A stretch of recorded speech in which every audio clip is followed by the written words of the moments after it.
My name is Kaylee, and at 35 years old, I never expected to be staring at my phone in disbelief at my father's text demanding $2,200 for my brother's graduation. The screen blurred through my tears as memories of my 8-year-old son Jackson's birthday party flashed through my mind. The empty chairs, the unanswered calls, the heartbreak in his eyes when he realized no one from our family was coming. I felt something inside me finally break and rebuild into something stronger. Before I share what happened next, let me know where you're watching from in the comments. Hit that like button and subscribe to follow more stories about standing up for yourself and your children. Growing up in my family was like living in a house with uneven floors. No matter how hard I tried to stand straight, I always felt off balance, always felt less than. From the moment my brother Frank was born when I was 5 years old, the shift in my parents' attention was immediate and never corrected itself. While many siblings experience some jealousy when a new baby arrives, what happened in our home went beyond normal adjustment. My father, Robert, worked as a bank manager, and my mother, Diana, was an elementary school teacher. They weren't wealthy, but we lived comfortably in a suburban neighborhood in Ohio. On paper, we looked like the perfect American family. But inside our home, the dynamic was clear. Frank was the golden child, and I was. Well, I was just there. When Frank started showing academic promise in elementary school, my parents beamed with pride. When I brought home similar grades, they would nod and quickly change the subject to something Frank had accomplished. If he won a spelling bee, they would take him out for ice cream. When I placed second in a state writing competition, they told me they were too busy to celebrate because Frank had soccer practice. As we grew older, the disparity only widened. For my 16th birthday, I received a card with $50 inside. For Frank's 16th, my parents bought him a used car. When I questioned the difference, my mother said, "Frank needs more support. He has such a bright future ahead of him." By 18, I was desperate to escape. That's when I met Alex, a charming guy who worked at the local hardware store. He made me feel seen in a way my family never had. We married young, just after my 19th birthday, against my parents' wishes. They didn't attend our small courthouse ceremony, claiming they had to take Frank to tour a prestigious university that day. When I announced my pregnancy 6 months later, my mother's first response was, "I hope this doesn't mean you're giving up on college." I had been taking night classes at community college, but with Alex's inconsistent work hours, I had to put education on hold. My father simply shook his head and said, "You're making your life harder than it needs to be, Kaylee." Jackson was born when I was 27, a beautiful baby with curious eyes and a full head of dark hair.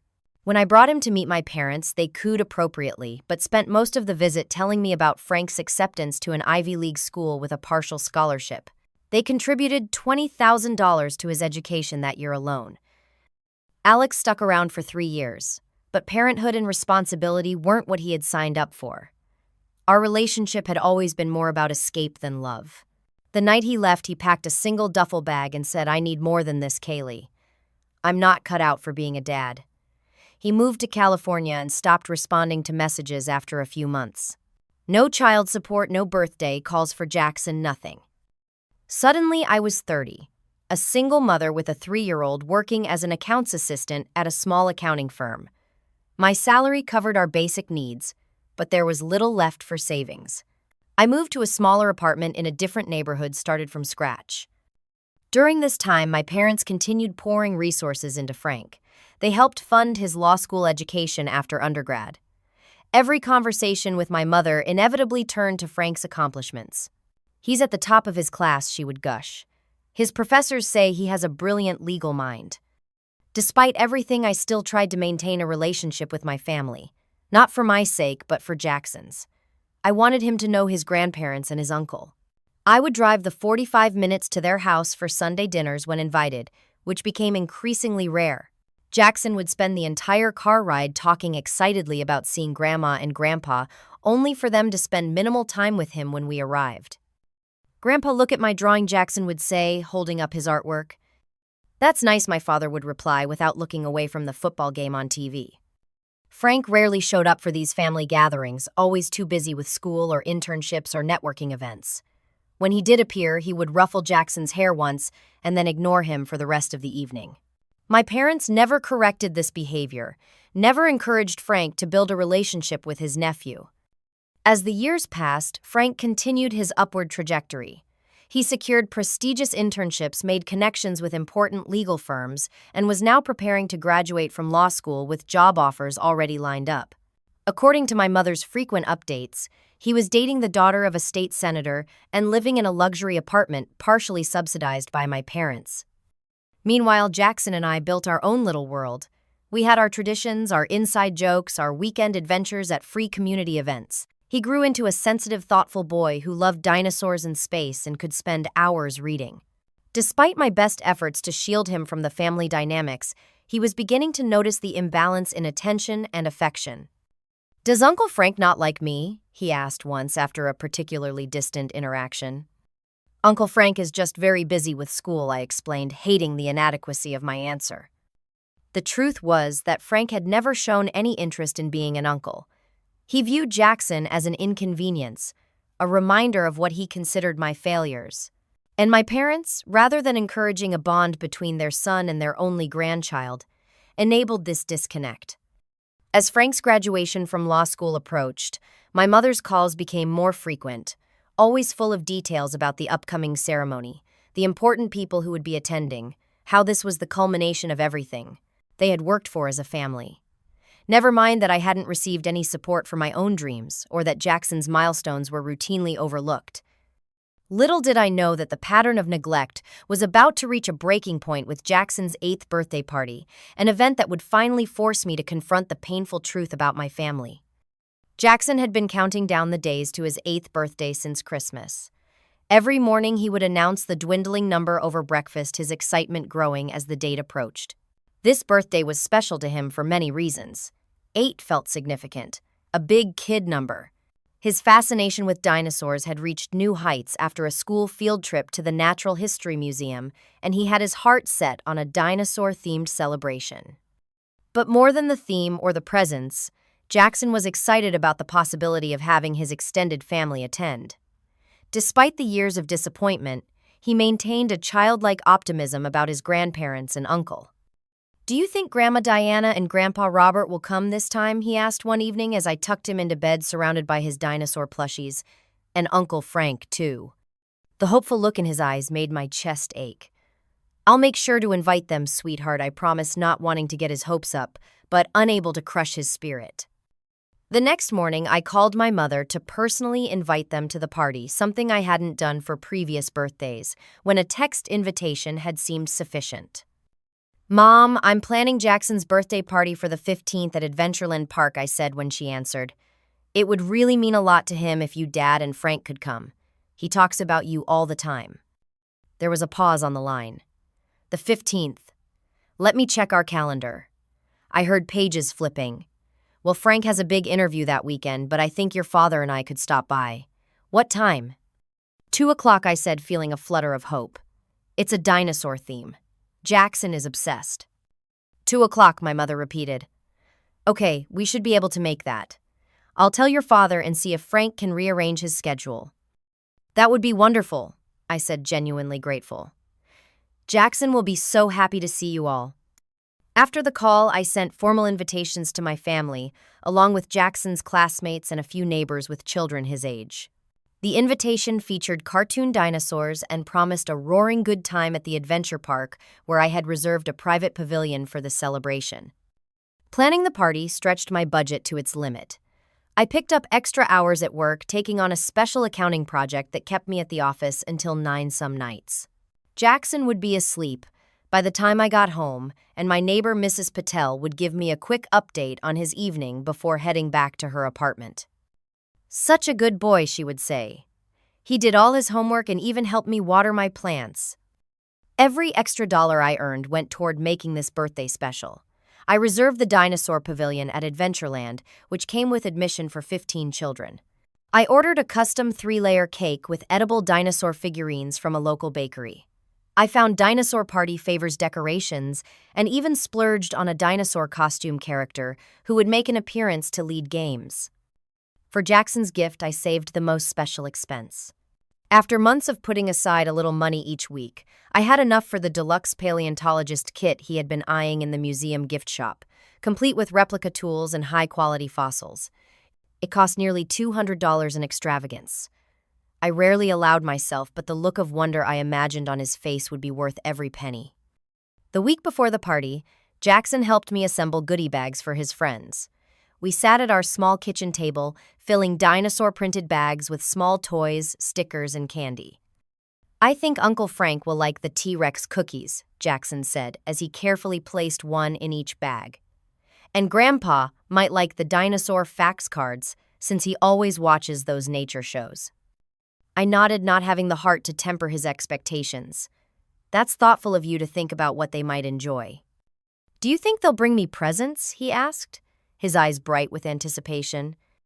"The important thing is that they come to celebrate with you," I said carefully. "That's the best gift." Jackson nodded solemnly.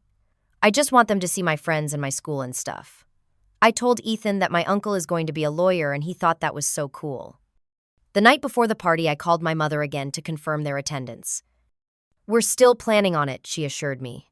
"What time again?" 2:00, I reminded her. "At Adventureland Park. We'll be in the dinosaur pavilion." 2:00, she repeated. "We'll be there. Frank is trying to move his interview to the morning so he can join us afterward." "That's great, Mom," I said, feeling genuinely hopeful. "Jackson will be thrilled." That night, as Jackson slept surrounded by his dinosaur collection, I stayed up late finishing the preparations. I wrapped his gift printed out dinosaur fact sheets for games and prepared the final decorations.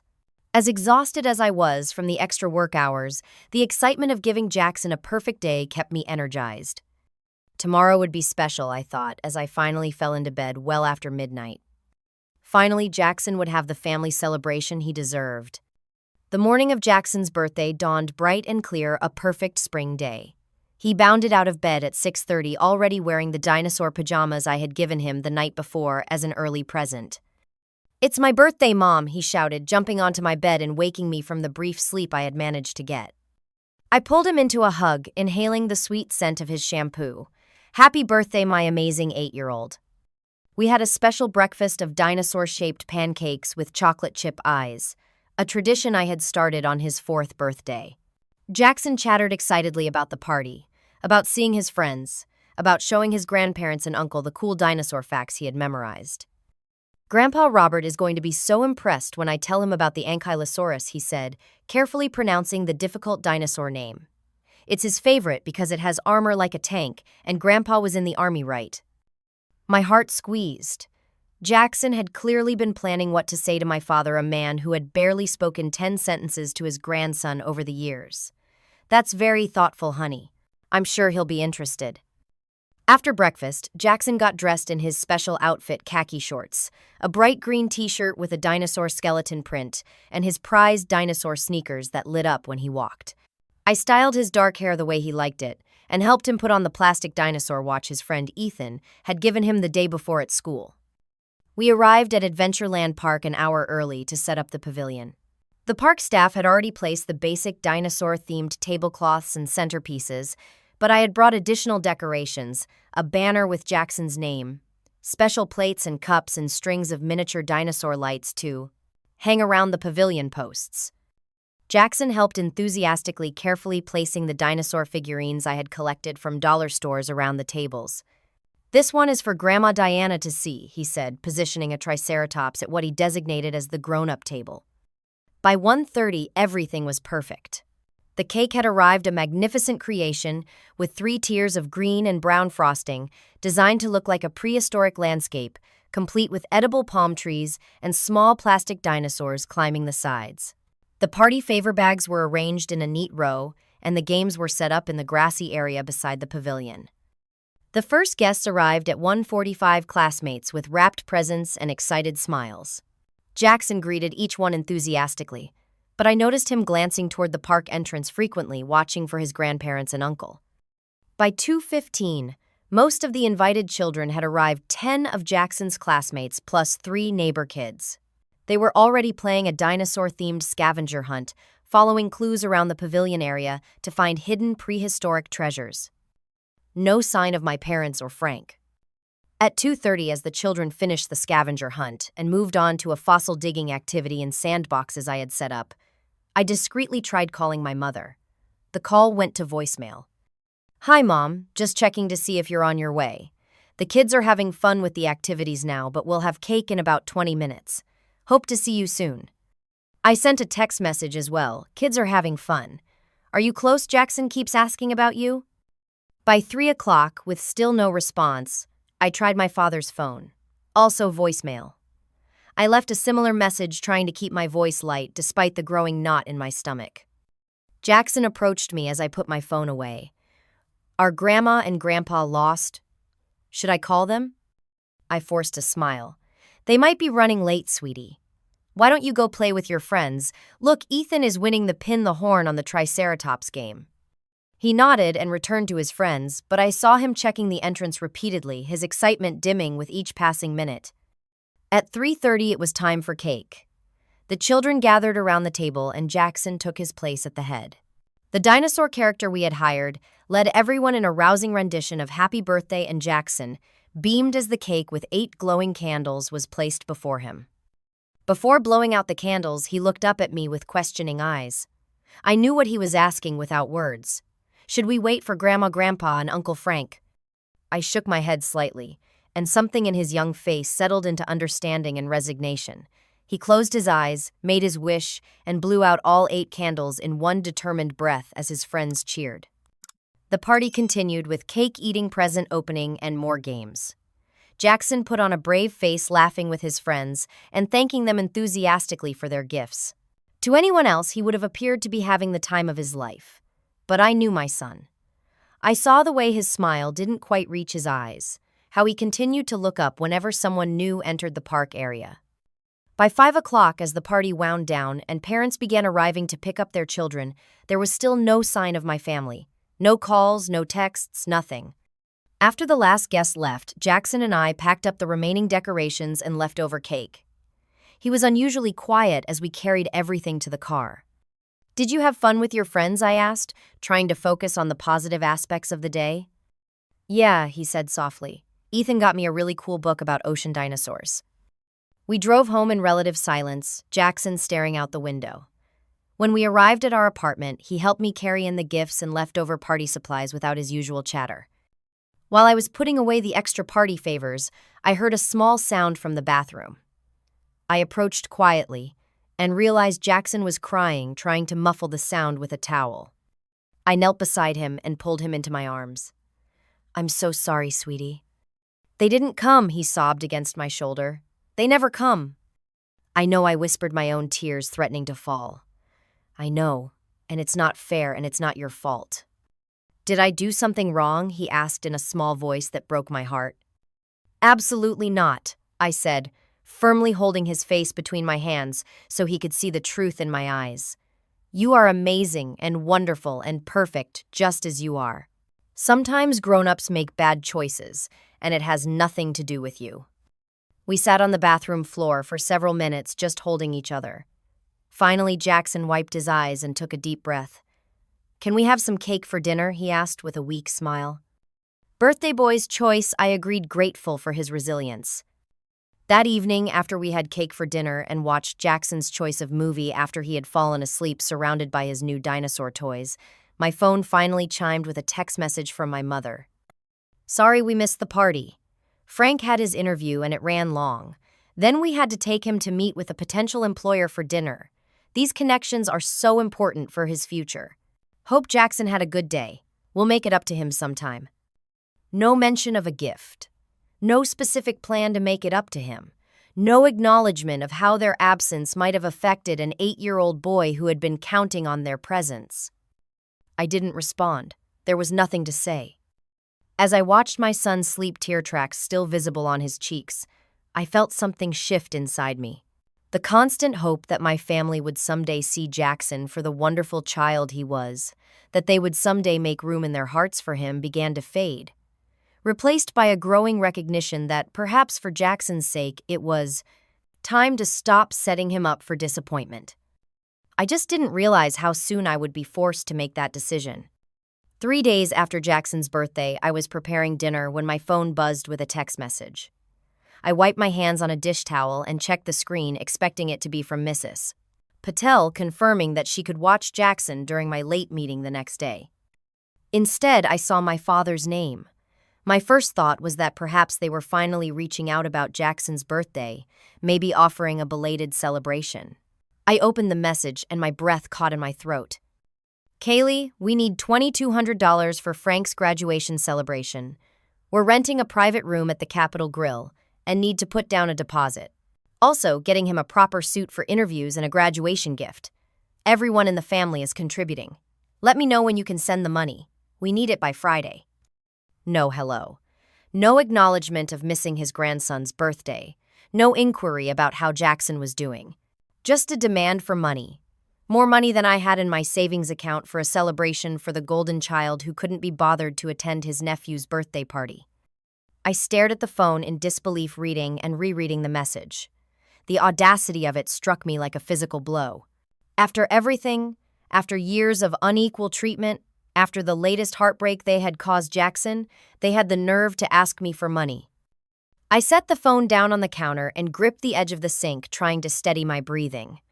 Jackson was in his room doing homework, and I didn't want him to see me upset. The longer I stood there, the more memories flooded back. The time my parents forgot to come to my high school graduation because Frank had a soccer tournament. The way they dismissed my community college achievements while framing Frank's every academic success. The Christmas when Frank received a laptop while I got a $25 gift card. The pattern of neglect toward Jackson, from missed birthdays to forgotten school performances to the casual indifference they showed him on the rare occasions we visited. And now this. A demand for $2,200, a sum that would wipe out most of my carefully built emergency fund for a celebration I likely wouldn't even be properly invited to attend. As my initial shock faded, anger rose to take its place. Hot, righteous anger that had been suppressed for too long. I picked up my phone to type a response, then put it down again, knowing whatever I wrote in this state would be something I might regret. Instead, I finished preparing dinner, a simple meal of spaghetti and meatballs, Jackson's favorite. We ate together at our small table, and I focused on his stories from school, pushing thoughts of my family's latest betrayal aside temporarily. After Jackson was in bed, I sat at the kitchen table with a cup of tea and my phone. Before I could decide how to respond to my father, another text came through, this time from Frank. Hey sis, Dad said he texted you about the graduation money. The restaurant they picked is really nice and I need to look good for the law firm partners who'll be there. It's important for my career. I know you've been having money trouble since Alex left, but this is a big deal. Thanks. Money trouble since Alex left.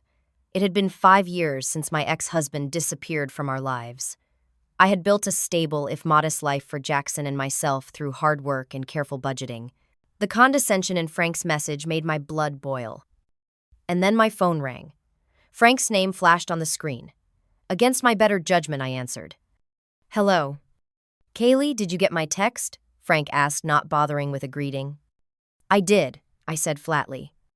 So when can you send the money? Dad wants to lock in the reservation tomorrow. I took a deep breath. Frank, I'm not in a position to send $2,200 right now. He scoffed. Come on, Kaylee. Everyone is contributing. Mom and Dad have already put in $8,000. Good for them, I said, my voice tight. I have a son to support on my own. It's not like Jackson needs anything fancy, Frank said dismissively. Kid birthdays are just cake and balloons anyway. This is my law school graduation. It's actually important. Something snapped inside me at his words. Actually important. Jackson turned 8 3 days ago. He had a birthday party. None of you showed up. Not even a call. Not even a text until Mom's pathetic excuse that night. There was a pause. Oh, yeah. Sorry about that. The interview ran long, and then there was this dinner with a partner from Willard and Blake. They're the top firm in the state, Kaylee. This could set me up for life. Jackson waited all day for you. For all of you. He cried himself to sleep. He's 8. He'll get over it. Frank's dismissive tone cut through me. Look, kids have lots of birthdays. This graduation is a once-in-a-lifetime event. So can you send at least 1,000? Dad said he needs it by Friday. I closed my eyes, seeing Jackson's hopeful face as he prepared for his party, the way he kept watching the entrance for the grandparents and uncle who never arrived, the muffled sobs in the bathroom afterward. I'll think about it, I said finally, and hung up before Frank could say anything else. I sat at the kitchen table for a long time looking at the refrigerator door covered with Jackson's artwork and school papers. Among them was a drawing he had made specifically for his grandparents, a colorful dinosaur scene with 4 Grandma and Grandpa written in his careful handwriting. He had planned to give it to them at his party. I went to check on him opening his bedroom door quietly. He was asleep clutching the dinosaur encyclopedia one of his friends had given him at the party. Even in sleep, he looked so vulnerable, so worthy of protection and love. In that moment, something crystallized within me. A lifetime of being the less favored child had been painful, but I had survived it. Watching my innocent son experience the same rejection was unbearable and unacceptable. I would not allow it to continue. I returned to the kitchen, picked up my phone, and opened my banking app. I set up a transfer of exactly $1 to my father's account with the memo line, "For Frank's graduation. Best wishes." Then I blocked my father's number, and my mother's, and Frank's. One by one, I cut off the digital ties to the family that had never truly been there for me or my son. It felt both terrible and liberating, like lancing a wound that had been festering for years. The pain was sharp but cleansing. I sent one final email to my mother's account. "I will not be contributing to Frank's graduation celebration beyond the symbolic $1 I have sent. More importantly, I will not be exposing Jackson to any more disappointment. Please do not contact us again unless you are ready to be real grandparents to him, which means showing up, being consistent, and treating him with the love and respect he deserves." I didn't expect a response, and I didn't get one that night. But the next day would bring consequences I hadn't anticipated. The morning after I sent the $1 payment and my email, I woke up with a strange sense of lightness. Jackson and I had breakfast together, and I drove him to school with plans to pick him up at the usual time of 3:15. I had taken the day off work to catch up on household tasks and run some errands, a rare weekday to myself. Around 11 o'clock, as I was folding laundry while listening to a podcast, a loud pounding at my apartment door startled me. It was so forceful that a framed photo of Jackson and me at the zoo fell from the wall. I approached the door cautiously and looked through the peephole. To my shock, I saw my parents and Frank standing in the hallway, my father's face red with anger as he continued to pound on the door. "Kaylee, open this door right now," he shouted loud enough for the entire floor to hear. My heart raced. I had never expected them to show up in person. A phone call maybe, or an angry text, before they realized they were blocked. But not this. I took a step back from the door, unsure what to do. "We know you're in there. Your car is in the parking lot." This was Frank's voice, equally angry. $1, $1. My father again. "Is this some kind of joke to you?" I stood frozen, listening to their tirade. My mother's voice joined in, slightly calmer but still firm. "Kaylee, be reasonable. We've done so much for you over the years. The least you can do is contribute to your brother's graduation. This behavior is childish and embarrassing." I almost laughed at the absurdity of her claim. Done so much for me when, where? The selective memory of my family was truly astonishing. The pounding continued, along with demands to open the door and accusations about my character, my parenting, my life choices. I was grateful Jackson was at school and not witnessing this display. A new voice joined the commotion outside. "Excuse me, what's going on here?" I recognized the voice of my neighbor Sophia, a kind woman in her 40s who lived across the hall. She had helped watch Jackson occasionally and often shared homemade cookies with us. "This is a family matter," my father said gruffly. "Please mind your own business. When you're screaming and pounding on doors in a shared building disturbing everyone, it becomes everyone's business," Sophia replied firmly. "I'm going to have to ask you to lower your voices, or I'll need to call building security, or the police." The police. My mother sounded scandalized. "That won't be necessary. We're just trying to speak with our daughter." "Who clearly doesn't want to speak with you right now," Sophia pointed out. "Perhaps you should try calling instead of creating a scene." "We did," Frank said. "She blocked our numbers after sending Dad $1 for my graduation party." $1, like some kind of insult. There was a pause, and I could imagine Sophia processing this information, perhaps connecting it to what she knew about Jackson's recent birthday. I see Sophia said her tone cooler now. Well, regardless of your family situation, this isn't the way to handle it. I'm going to have to insist that you leave now, or I will call the authorities.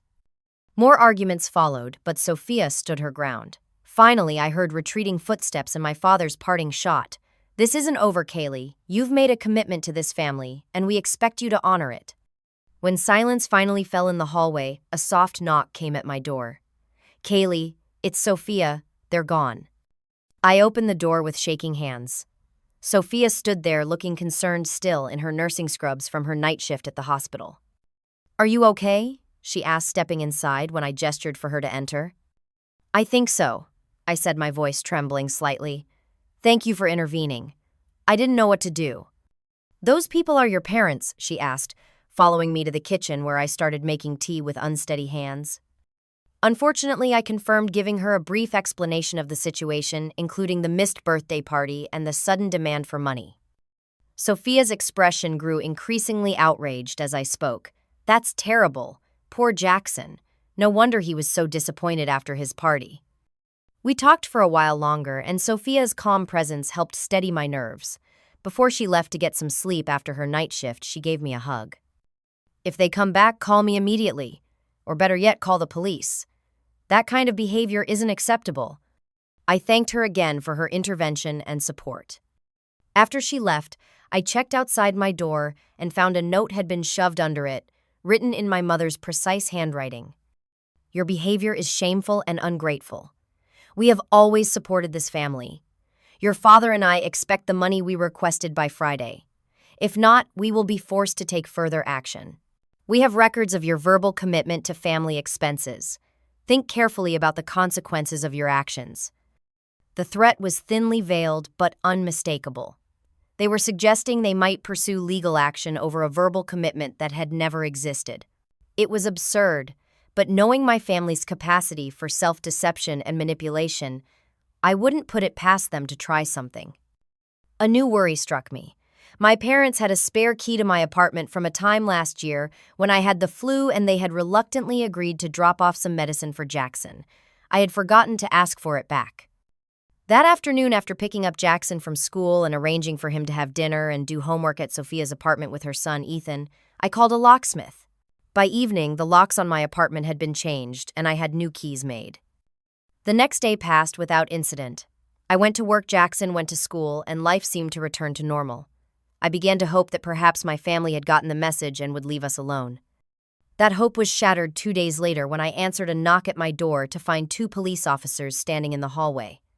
Kaylee Marshall, one of them, asked a female officer with a serious expression. Yes, I replied, my mouth suddenly dry. Is something wrong? We've received a complaint from Robert and Diana Marshall alleging theft of family property, she explained. They claim you've changed the locks to prevent them from retrieving items that belong to them. May we come in to discuss this? Stunned, I stepped aside to let the officers enter. Jackson was in his room, and I prayed he wouldn't come out and be frightened by the police presence. Officers, my parents do not have any property in this apartment, I explained once we were seated in the living room. I changed the locks because they showed up here 2 days ago, pounding on the door and yelling threats when I wouldn't let them in. My neighbor across the hall witnessed it and had to intervene. The male officer was taking notes. Why were they upset with you?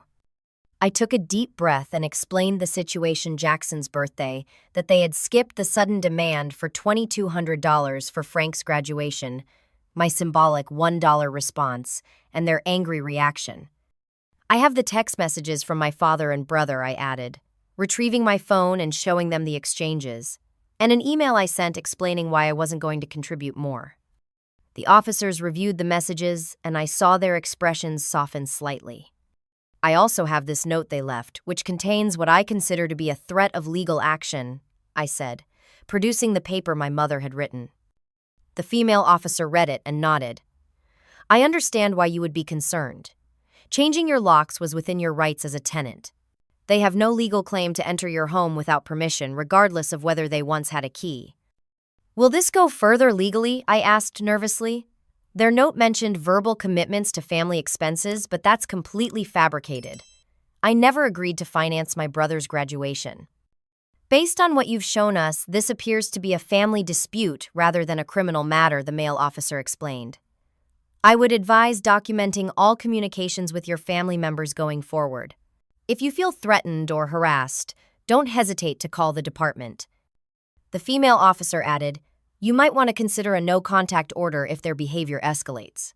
In the meantime, we'll inform the complainants that there is no evidence of theft and that their claim has no legal standing." After the officers left, I sank onto the couch, emotionally drained. Jackson emerged from his room, eyes wide with concern. "Mom, why were the police here? Are we in trouble?" I pulled him into a hug. "No, sweetheart, we're not in trouble. Sometimes grown-ups have disagreements that get complicated. Everything is fine now." That evening, I received an email from an address I didn't recognize. Opening it, I found it was from a lawyer claiming to represent my parents, threatening to sue me for failure to fulfill financial obligations and demanding immediate payment of the $2,200 plus an additional $500 for emotional distress. I forwarded the email to a legal aid service I had used once before when dealing with Alex's abandonment. The next morning, I received a response assuring me that the claims had no legal merit as verbal agreements within families for gifts or contributions are not generally enforceable contracts, especially without any evidence of such an agreement. The lawyer from legal aid offered to send a cease and desist letter to my parents and their attorney for a nominal fee. I agreed immediately, feeling that having professional legal representation would send a clear message that I would not be intimidated. The cease and desist letter went out that afternoon. By evening, I had another email from my parents' lawyer withdrawing the threat of legal action but still insisting I had a moral obligation to contribute to family celebrations. I deleted the email without responding. That night, as I tucked Jackson into bed, he looked up at me with serious eyes. "Mom, are Grandma and Grandpa mad at us?" I considered how to answer truthfully without burdening him with adult problems. "They're upset about some grown-up things, yes. But you haven't done anything wrong, and neither have I." "Will we still see them sometimes?" he asked, his voice small. I stroked his hair gently. "I think we need to take a break from seeing them for a while. Sometimes people need space to figure things out." "Like a timeout," he suggested, familiar with the concept from school. "Something like that," I agreed. "A time for everyone to think about how they want to treat each other." Jackson nodded thoughtfully. "Is Uncle Frank getting a timeout too?" Despite the stress of the situation, I had to smile at his straightforward way of processing the complex family dynamics. "Yes, Uncle Frank too." "Okay," he said, seeming satisfied with the explanation. "Can Ethan come over tomorrow after school instead? He's way more fun than Uncle Frank anyway." "Absolutely," I promised, kissing his forehead. "Ethan can come over any time." As I turned off his bedroom light, I realized that the worst seemed to be over. The legal threats had been neutralized, the police had sided with me, and most importantly, Jackson was resilient and adaptable. We would be okay, even without the family that had never truly been there for us anyway. In the weeks following the confrontation with my family, I expected to feel a deep sense of loss. After all, I had effectively cut ties with my parents and brother, the people who had been constants, however flawed, throughout my life. Instead, I found myself experiencing an unexpected lightness, as if I had set down a heavy burden I hadn't fully acknowledged I was carrying. Jackson, too, seemed to adjust with remarkable resilience. The first few days after our family timeout conversation, he asked a few questions about his grandparents and uncle, but his inquiries soon tapered off as our days filled with other activities and people who genuinely cared about us. My friend Maria, whom I had known since my community college days, became an even more significant presence in our lives. When I confided in her about what had happened, her response was immediate and supportive. "I've been waiting years for you to stand up to them," she said during a coffee date while our kids played in the park nearby. "The way they've treated you and Jackson is inexcusable. You did the right thing." Maria, a graphic designer and fellow single mother, understood the challenges of raising a child alone. Unlike my biological family, she showed up consistently for both Jackson and me. She helped with school pickups when I had to work late, included us in her family's holiday celebrations, and never made Jackson feel like an afterthought. "You know we're your real family," she told me one evening, as we watched our children playing video games together in her living room. "Family isn't just blood, it's who shows up. It's who makes space for you in their lives." Her words resonated deeply. For too long, I had chased the approval and acceptance of people who had repeatedly shown me they were unwilling or unable to give it. Meanwhile, I had built connections with people like Maria, who demonstrated through actions, not just words, what family should mean. Around this time, I also joined a support group for single parents at a local community center. The weekly meetings became a safe space to share struggles and victories with others who truly understood. The diversity of the group was eye-opening. Men and women from various backgrounds, with children of different ages, all navigating the complex terrain of solo parenting. "What I've learned," said Thomas, a father of twin girls whose wife had died 3 years earlier, "is that kids are remarkably adaptable as long as they feel secure in your love. They don't need perfect circumstances. They need to know they matter to you." His words became a mantra for me as I worked to rebuild our sense of family and community without my parents and brother in the picture.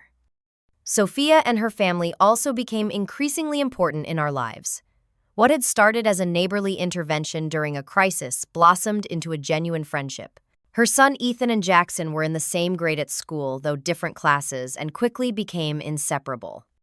Sophia's husband David, a high school science teacher, took a particular interest in Jackson's dinosaur obsession. He helped Jackson create an elaborate science fair project about prehistoric life that won first place in his grade. The pride on Jackson's face when David and Sophia attended the science fair, cheering loudly when his name was announced, spoke volumes about the healing power of supportive adult relationships.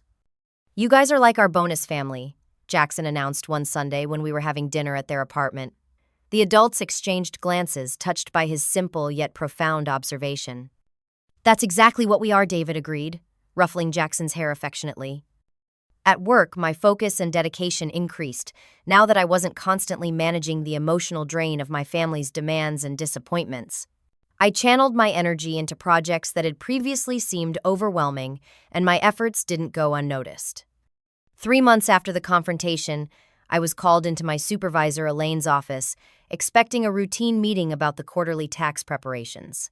Instead, she offered me a promotion to senior accountant with a significant salary increase. "You've always been a solid employee," she told me, "but these past few months you've been exceptional. Whatever changed in your life, it's reflecting positively in your work." The promotion meant more responsibility but also more flexibility with my hours, allowing me to be more present for Jackson's activities. The financial boost provided a cushion that eased my constant worry about making ends meet. With this newfound stability, I began creating new traditions for our small but mighty family unit. Instead of anxiously trying to maintain connections with relatives who showed little interest in our lives, Jackson and I embarked on monthly adventure days where we explored different parts of our city or nearby towns. We visited museums, hiked nature trails, attended community festivals, and discovered hole-in-the-wall restaurants with foods from around the world. Each adventure expanded our horizons and strengthened our bond. "This is way better than going to Grandma and Grandpa's house," Jackson commented after a particularly exciting day at a science center. "They never wanted to do fun stuff. They just watched TV and talked about Uncle Frank." His observation, while poignant, confirmed that the decision to distance ourselves had been the right one for both of us. Perhaps the most surprising development during this period came from Jackson himself. Always a sensitive child, he had previously struggled with confidence, often seeking approval and validation. As the months passed without the subtle undermining presence of family members who treated him as an afterthought, I watched him flourish. He raised his hand more often in class, according to his teacher's reports. He tried out for the school play, landing a small but speaking role that he rehearsed with dedication. He invited friends over without the anxious concern that they might not like our modest apartment. "You seem happier, buddy," I observed one evening as we worked on his homework at the kitchen table. He considered this, thoughtfully chewing on his pencil. "I think I am," he finally said. "I used to worry a lot about why Grandma, Grandpa, and Uncle Frank didn't like me. Now I just think about people who do like me, and there's a lot more of them." Out of the mouths of babes, as the saying goes. Approximately 5 months after the confrontation, a thick, cream-colored envelope arrived in the mail. It contained a formal invitation to Frank's graduation ceremony and the reception afterward. There was no personal note, no acknowledgement of the conflict, just the standard printed invitation. I recognized my mother's handwriting on the envelope. I showed it to Maria during our next coffee date. "What do you think this means?" I asked. "Some kind of peace offering, or just keeping up appearances?" Maria examined the invitation skeptically. If it were a genuine attempt to reconcile, wouldn't there be a personal note, an apology, something beyond just a formal invitation? She was right, of course. The invitation seemed more about maintaining the facade of family unity for public consumption than any real desire to heal the breach. After careful consideration, I decided not to attend. I sent a polite but brief response, declining the invitation with no explanation or elaboration. Instead of attending Frank's graduation, Jackson and I joined Sophia's family for a weekend camping trip at a nearby state park. Under a canopy of stars roasting marshmallows around a campfire with people who genuinely cared about us, I felt no regret about my decision. This, I realized, was what family was supposed to feel like: secure, accepting, joyful. As Jackson drifted off to sleep in our shared tent that night, I reflected on the journey we had taken over the past 6 months. The painful confrontation with my family had not been the end I had feared, but rather the beginning of something healthier and more authentic. We had lost something, yes, but gained so much more in its place. 6 months to the day after Jackson's disappointing birthday party, I decided to organize what I called a half-birthday celebration. Not as an attempt to replace or redo what had been lost, but as a way to cement our new traditions and chosen family. We reserved a picnic area at a local park with a playground and invited the people who had become our true support system, Maria and her son Sophia's family, several friends from my single parents group, and a handful of Jackson's closest school friends. No formal invitations or elaborate themes, just a simple gathering of people who had proven their care for us through consistent presence and genuine affection. The morning of the party, Jackson helped me pack the car with simple decorations, a homemade cake, and games for the children to play. His excitement was palpable, but different from the anxious anticipation he had shown before his actual birthday. This was pure joy, unburdened by worry about who might not show up. "Everyone's gonna come, right, Mom?" he asked as we drove to the park. "Everyone who said they would," I assured him, "and those are people who keep their promises." The celebration was everything a child's party should be filled, with laughter, games, cake, and the warm embrace of community. I watched as Jackson raced around the playground with Ethan and the other children, his face flushed with happiness, entirely present in the moment, without constantly checking for missing relatives. Maria helped me set up the food table while her son organized a game of tag. "Look at him," she said, nodding toward Jackson. "That's what childhood should look like." Sophia and David arrived with their famous homemade ice cream and extra lawn chairs. Thomas from my support group brought his twins and a bubble machine that kept the younger children enthralled for nearly an hour. As we adults chatted while watching the children play, I felt a profound sense of gratitude wash over me. These people had stepped into the void left by my family's absence and filled it with something far more valuable than obligation or shared DNA. They had chosen to be part of our lives, to show up consistently, to celebrate the small victories, and help shoulder the challenges. "You know," Sophia said as we sat together watching the children, "I've been thinking about what Jackson said about us being his bonus family. There's something really beautiful about that concept. Family that comes to you unexpectedly, as a bonus to what you already have. Or as a replacement for what was missing," I added softly. She squeezed my hand in understanding. "Either way, it's a gift." Later, as we gathered around the picnic table for cake, Maria insisted on taking a photo of everyone. For the memory book, she explained positioning her camera on a tripod. The resulting picture captured something I had been seeking for years, without fully realizing it, a circle of genuine connection. Jackson in the center, blowing out candles on his half-birthday cake, surrounded by faces filled with authentic joy and affection for him. No one was checking their watch or looking distracted, or treating his celebration as an obligation to be endured. That evening, after everyone had gone home and Jackson was getting ready for bed, I received an unexpected text from an old high school friend who had attended college with Frank. "Just heard through the grapevine that Frank failed his bar exam. Your parents are freaking out. Thought you might want to know." I stared at the message, waiting for the satisfaction or vindication I might have expected to feel. Instead, I felt a strange mixture of emotions. a whisper of sympathy for the brother who had been set up with impossible expectations, sadness for parents who had staked so much of their identity on his success, and most surprisingly, profound sense of peace that these dramas were no longer central to my life. I thanked my friend for the information but didn't pursue further details. Their struggles were their own now, just as my journey with Jackson was ours. That night, as I tucked Jackson into bed, he looked up at me with thoughtful eyes. "Mom, do you think Grandma and Grandpa and Uncle Frank miss us?" The question caught me off guard. We rarely spoke about my family anymore. "I don't know, sweetheart. Maybe in their own way." He nodded, processing this. "I used to miss them a lot, but now I mostly remember how they made me feel sad a lot of the time." "And how do you feel now?" I asked gently. He thought for a moment. "Happy. Like I have lots of people who love me. Like I'm enough." "You are more than enough," I assured him, kissing his forehead. "You always have been." As spring turned to summer, our new life continued to flourish. I started dating James, a kind accountant I met through a work conference who treated Jackson with genuine interest and respect. Jackson's grades improved further, and he developed new interests in soccer and astronomy, supported enthusiastically by our circle of friends. 1 year after the birthday that had catalyzed such change in our lives, I took Jackson for ice cream to mark the occasion privately. "A lot has changed since last year, huh?" I said, as we sat at an outdoor table enjoying our treats. "Yeah," he agreed, chocolate ice cream smeared around his mouth. "But good changed." "Good changed," I repeated, smiling at his simple yet profound assessment. Looking back on the journey that began with a birthday party where key guests never arrived, I realized that what had initially felt like rejection had actually been liberation. The $1 I sent in response to my father's demand had not just been a symbolic gesture of defiance, it had been an investment in our freedom from toxic patterns and unrealistic expectations.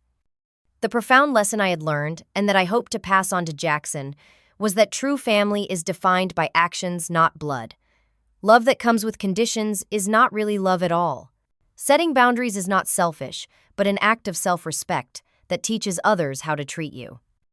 Most importantly, I had learned that sometimes the family you create through choice and connection is far stronger than the one you're born into.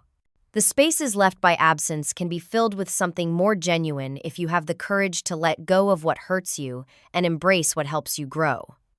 As Jackson and I walked home from the ice cream shop hand in hand, I felt an overwhelming sense of gratitude for the difficult path that had led us here.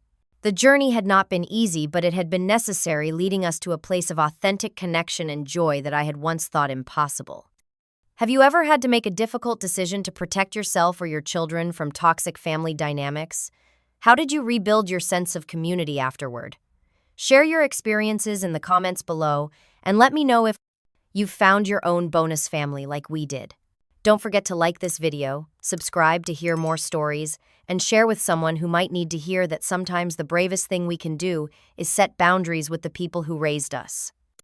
Thank you for listening, and remember, you deserve to be surrounded by people who celebrate you, not just tolerate you.